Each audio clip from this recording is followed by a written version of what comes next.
computer is so much more powerful now that it's no longer just a base device. You can go and do so many things before that would have required maybe a workstation or server before, which you can now do on your laptop. There is, of course, AI on the cloud, but AI on your laptop helps you do a lot of things without having to be connected to the cloud.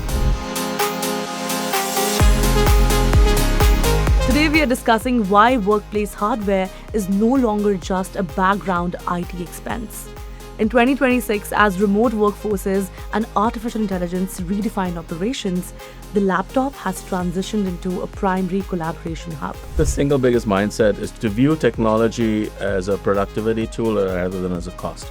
But the ROI on the cost is several times a factor of just a straight cost.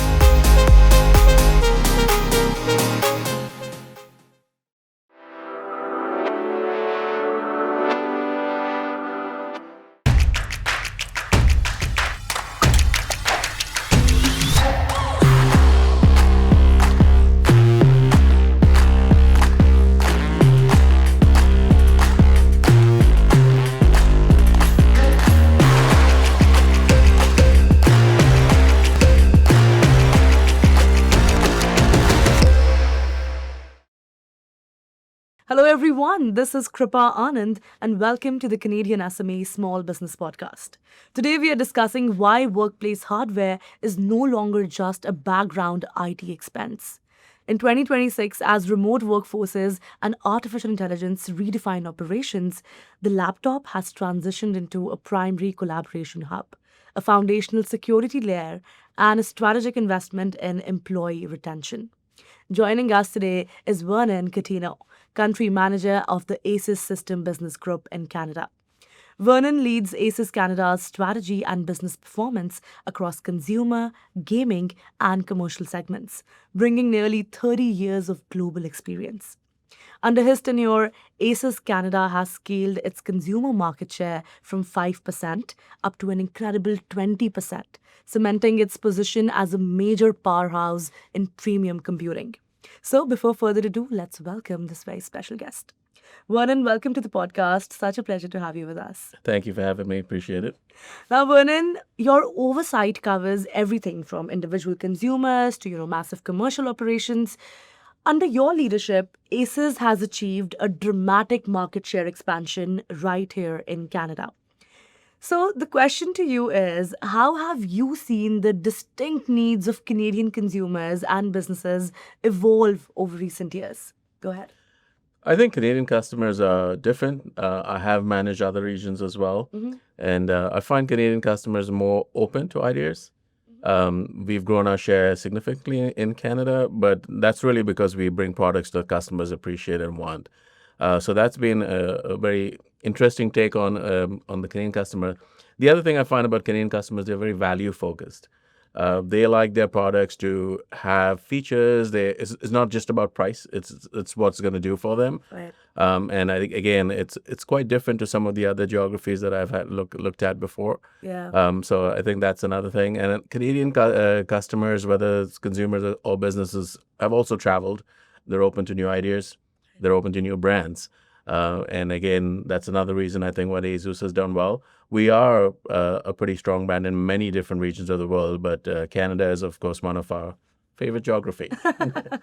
That's great to know. Why do you think this unique twist is in Canada? Is it because of its nature of an immigrant's country? Is that the reason?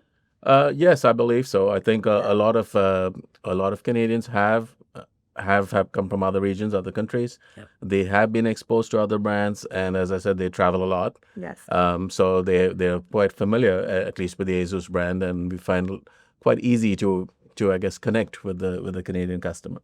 Definitely. I think it's a clear indicator that Canadian companies today aren't just looking for devices. They are demanding localized agility and, technology partners that truly understand the economic landscape that they operate in as well, right? So it's about the bigger trust that they have on the right partners. Now let's explore why business tech should be viewed as a strategic asset and not, an expense or a liability. So, Vernon, why do you believe that in 2026, business technology has transformed into a critical, high-level strategic decision rather than, just a background IT expense. Why do you think that shift has happened? Okay. Well, I think the shift has happened. There's a few different things that have happened, and most important right now is, of course, the AI trend. I've heard people tell me AI is coming, but I hate to break the bubble, but it's already here. Of course. So that's an interesting trend. I think also customers have got really comfortable with technology.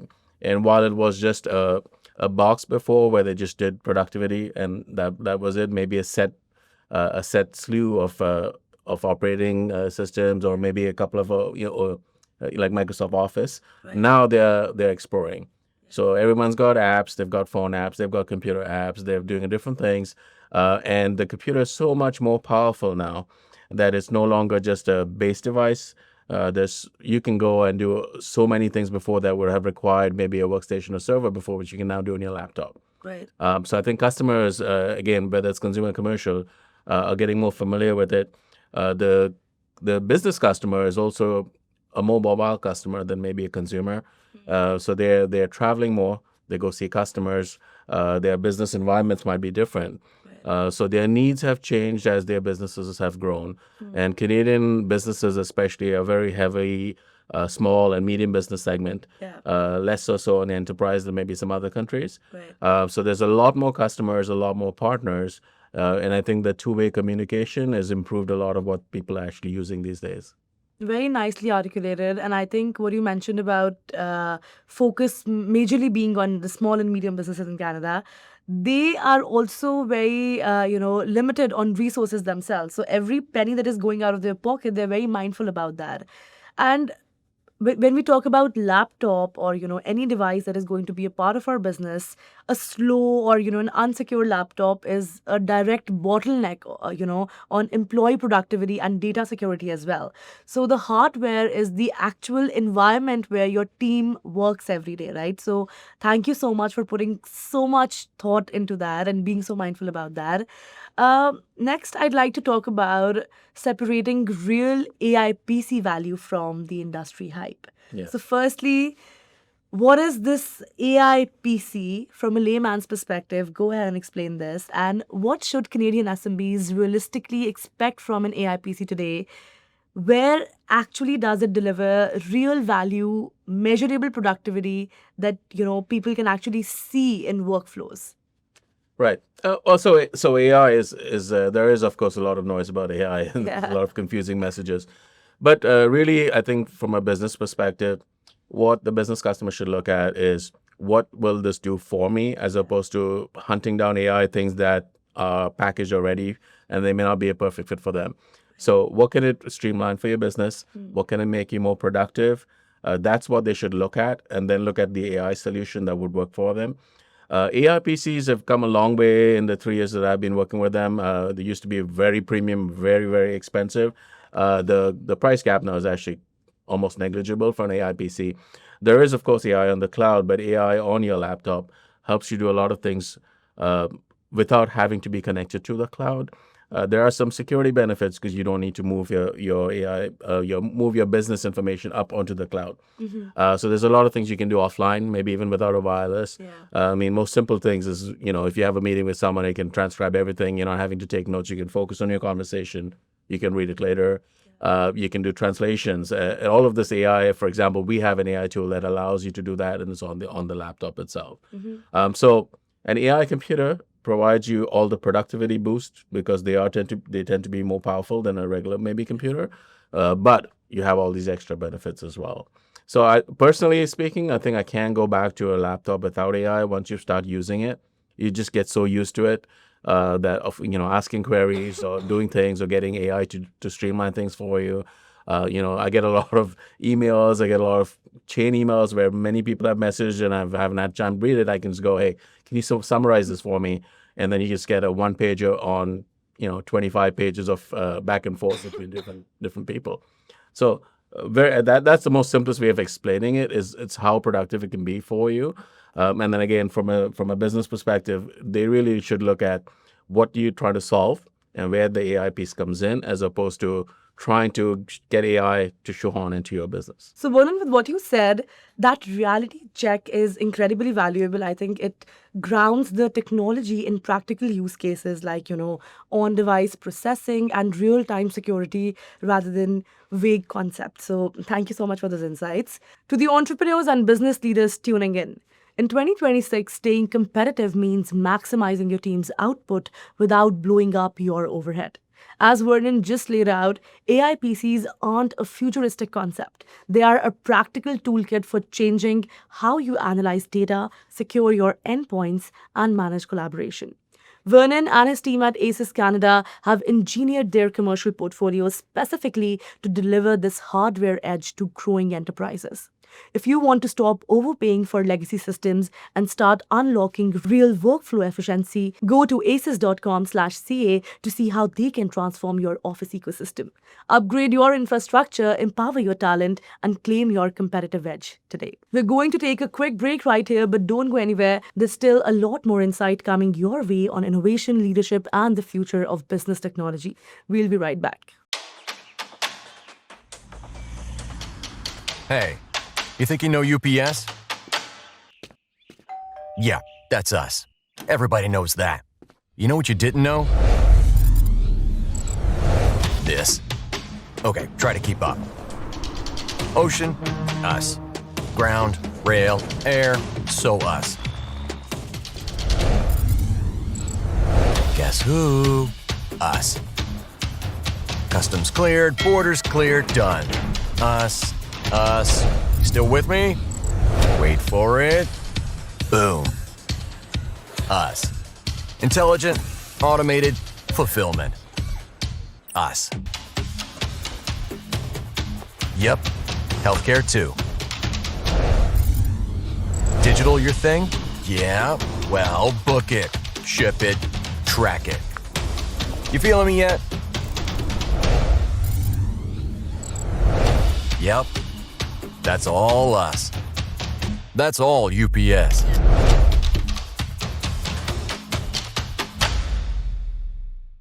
Welcome back to the Canadian SME Small Business Podcast. Let's jump right back into the conversation with Vernon Coutinho as we explore how ASUS is bringing enterprise-level innovation to businesses across Canada. Let's explore how ASUS scales innovation across multiple user categories.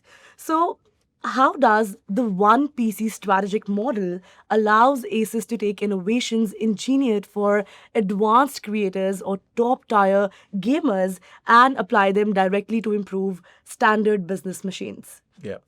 So One ASUS is a philosophy that we use as a company where we look at the total business and we do a lot of sharing across different business units. So typically in most companies, consumer would be completely different from commercial. Gaming would be a separate sub-brand. While we have that, we do explore across different functions. So, for example, I'll give you an example. We had a dual screen laptop, and then we said, well, maybe the gamers would appreciate that too. So we went from a productivity laptop Right. to a gaming laptop, and then we moved things across different divisions. So, for example, if we learned something from the business laptops that seemed to really resonate, we'll look at the application and see where is that going to work for us on maybe on the consumer space or on the creator space. Right. So there's all these verticals that we look at, but there's a lot of things that we do across it. Service and support is very key for us. Our infrastructure in Canada keeps growing. Our headcount and the number of people that service this business is growing as well. Right. And some of the things that we'd like to do is, for example, our investment in Canada, we've just purchased a new office building, and that's around 60,000 square feet. We don't actually need that much space right now, but my plan for our business in Canada for the next 5 years has 5 years of growth. And so we're actually investing. We know we're going to do well. We're going to invest already ahead of time to develop that case. So that's exactly the case of how we look at one PC. We're just not looking at consumer, just commercial. We're looking at our total business. We've got different aspects of it. We share across all these platforms, and we do have significant growth worldwide, with Canada one of our, should we say, hot countries where we're going to see expected growth in the next few years. Beautiful, and congratulations for the office space and everything that you've been planning. I think a brilliant crossover strategy. If a laptop can handle the intense cooling and processing demands of a modern gaming or, 3D rendering, it can seamlessly run a company's data operations with absolute reliability. So that's amazing. I'd now love to touch upon ASUS's, growing B2B presence in Canada. As you mentioned, Canada is the hot HubSpot right now, and you're expecting a lot of growth from the Canadian roots. So, on that note, building on that, what are ASUS Canada's main strategic priorities right now for commercial and B2B growth? And how exactly are you positioning yourselves with the trust of Canadian enterprises? I know you've touched upon this, but from a Canadian lens, how would you frame it? Okay. Well, I'll start with the trust part first. So trust is, as you know, earned, and it's earned over a period of time. So we will continue to drive that. We are really going to focus on a total package to our customers, not just sell them a product. We do not want a transaction. We want relationships. Yeah. We've had that on the consumer side. We have that on the gaming side. That's kind of what we're building on the SMB side as well. So in terms of focus and where we're going to focus on the business area, well, small and medium business is key. Education is another big focus for us. We actually a significant player already in education since we started with the education market, and now we're also moving into government. So those are the three areas that we'd like to focus on. So government, education, and small and medium businesses. We have product across the stack that addresses different needs for all of them. Whether you want fleet notebooks, whether you want notebooks that will help work with you when you travel a lot, for example. Yeah. I think Canadian customers are beginning to see the technology is more of an innovation, and it helps them be more productive as opposed to a necessary cost expense. Right. And I think they're also shopping a little bit different, whereas before it'd be just what's the cheapest tech can I get for that price, to what do I need, what's going to make my team more productive, and then what do we go from there. It's very easy to buy a laptop or any hardware for that matter just on specifications. Yeah. They don't always perform the same, when we actually use it. So, for example, if you're using a very powerful laptop, cooling becomes really important. Right. Battery life becomes really important. Does this laptop do that? Whereas if you just pick the CPU, the RAM, and the storage, there's many laptops that all have that, but they all don't perform that way. Yes, we as consumers have always had to make that hard decision of, choosing which one to prioritize and which not. But with you guys, you're getting all the best qualities and materials in one thing, right? So Yes. that's the best part. Yeah, we do a lot of another key thing that a lot of people may not realize about ASUS and why we're so successful and different. We do a lot of our design ourselves. So a lot of other laptops maybe they're mass produced, or they're picked from a buffet. Whereas we talk to customers first. We have, I believe, around 600 design engineers that just focus on design, and we look at everything from cooling of a laptop, the material it's made of. There are several laptops that we have that are made with exclusive material that's designed by us. We even look at fashion statements or what colors are going to be more popular next year. All of that comes from our design background, and it's not very easily replicated. This is super impressive to know, because I don't know if any other organization, at a similar scale is doing such things. So has this always been a core priority from ASUS's point, or is it something that you are maybe catching up with trends? No, it's been a core priority for us it's really part of our DNA. Our tagline is in search of incredible. And when we design products, we look at how is this going to be better than what's already out there, or what we think other people will come up with. So it's a big focus for us to be ahead of the pack and not a follower of technology. No, definitely. I think ASUS is not just a game changer, but I think also a trend setter in, most of these things. So that's amazing. It's also an impressive expansion, because showing the corporate market that, you offer dedicated service, customized deployment, and commercial grade security, it changes the competitive dynamic entirely. On that note, let's explore how global leadership experience shapes local execution. From your personal viewpoint and, from what you personally bring to the table, Vernon, how has the international footprint shaped your personal leadership philosophy at ASUS Canada? And how do you translate global tech trends into successful local execution? Go ahead. Okay. Well, For those who know me, I have been in many geographies. I've actually lived in India, in England, and in Canada. And my last role was actually managing a U.S. business from Canada. Wow. I am a true Canadian, been here forever. I live in Mississauga, so very close to you guys. So the global learnings that we have, there's many geographies where ASUS is number one or number two. There's a lot of learnings that we have from there, and then there's a lot of similarities between different customer bases in different areas. There's a lot of differences too. And I can, for example, explain even between the U.S. and the Canadian market how different they are. You might think that they're similar, but they're not. So the Canadian customers is kind of how we like to treat them as what works in the Canadian market. So there are things we learn in other geographies, for example, around service or deliverables. I mean, I keep coming back to service, but especially for business customers, the reliability of the machine is the most important. Anyone can make a laptop, but again, you don't want any downtime on this. And then even if there is downtime, we're trying to be ahead of the pack on how quickly we turn around these laptops. So these things are what we've learned on a global scale. Where we're trying to apply it is to the Canadian market. There are differences in the Canadian market, as we know. It's a very large country, Right. spread out, and time to market is also an important factor. How quickly can we get laptops to customers who need them? How quickly can we service them if there's an issue? Where do the parts go? So there's a lot of things we learn on a global level that we bring here, and then we customize it to the Canadian market.